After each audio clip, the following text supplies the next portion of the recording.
Konnichiwa! We have an official update on the retro gaming console, the Polymega, and you're either going to love this or you're going to hate it. Let's get into it. Game on!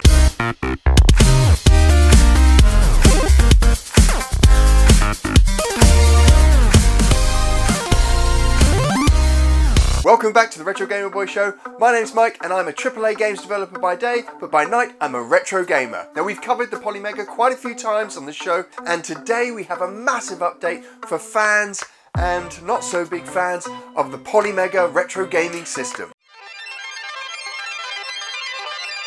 So the Polymega team have just dropped the biggest update they had in months. In fact, probably the only update they've done in months. And in this update that we're going to cover in a minute, they cover manufacturing, CD compatibility, UI and interface improvements, and light gun. And more importantly, they drop a release date. No.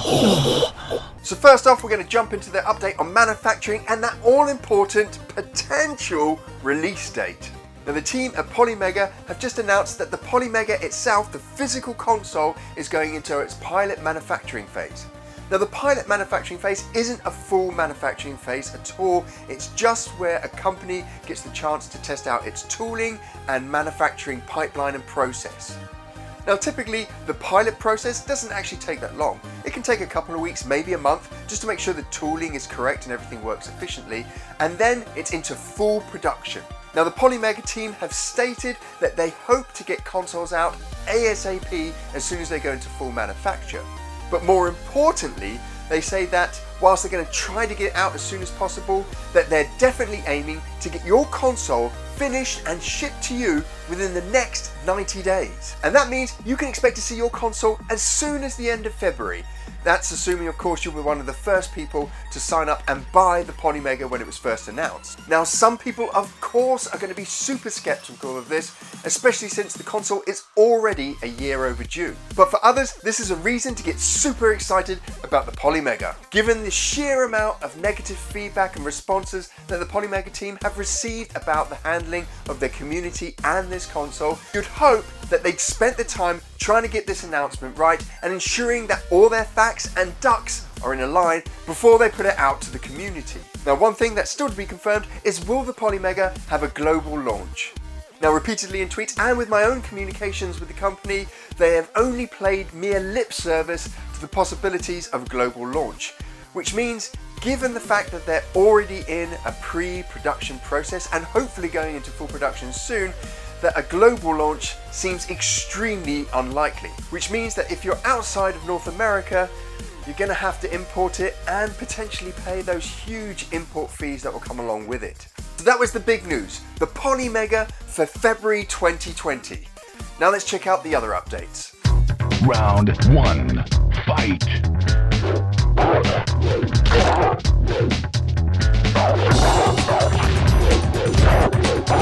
The next update is on CD compatibility, and this is a real tangible update that they've provided, because we can now actually go into a list that they physically created and check out which of our CD based games we can play on the Polymega. Now remember, all of the CD compatibility comes on the base unit. That's the Mega CD, the PlayStation 1, the Sega Saturn and the Neo Geo CD. And there's a link in the description below where you can check out the official compatibility list for all the CD consoles that's supported by the base unit of the Polymega. Now this update is actually really cool, because what it means is that the Polymega team have been doing a ton of QA to get these games ready and compatible with the base system.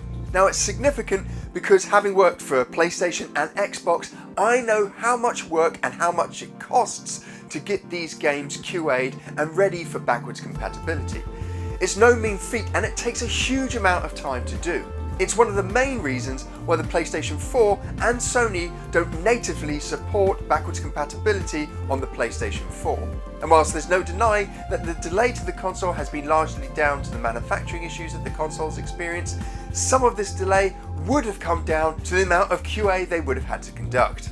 The huge amount of QA needed to test this back catalogue was the main reason why I was so skeptical about an early 2019 release date when the console was first announced. This new Q1 2020 release date makes me far more confident that they've had enough time to do a proper QA process on this huge back catalogue of retro games.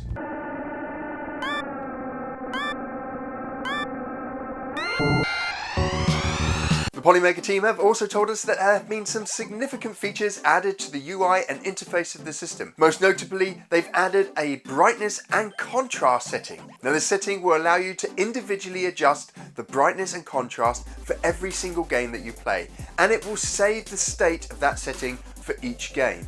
Now this is very important because, again, having lived through the era of PlayStation 2 where we went from CRT TVs to LCD TVs, I know how difficult it was for a lot of developers to get brightness and contrast right for these new LCD screens.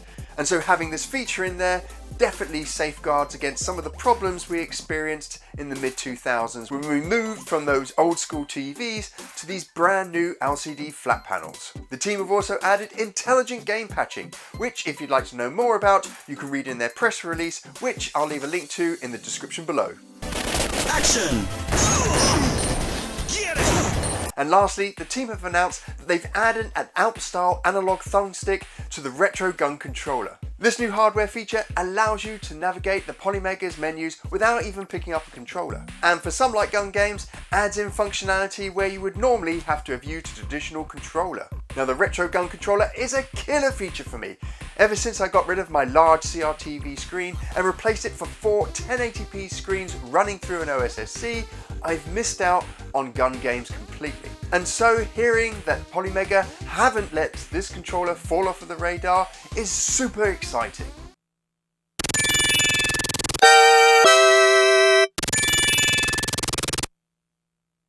And so there we have it. Depending on your perspective and how much money you've already dropped on the console, this is either extremely exciting news or you're super pessimistic that anything's going to come. But there we have it, a line drawn in the sand. By the end of February, if you were a first adopter, you should have a brand spanking new Polymega sitting underneath your TV screen. If you're new to the channel and you love retro gaming, then why not consider subscribing by clicking on my little pixel head below. And to make sure that you never miss out on a show of pure retro gaming goodness, then make sure you click on the bell somewhere below here. And of course, as always, if you click on one of these two videos, you're in for a retro gaming treat.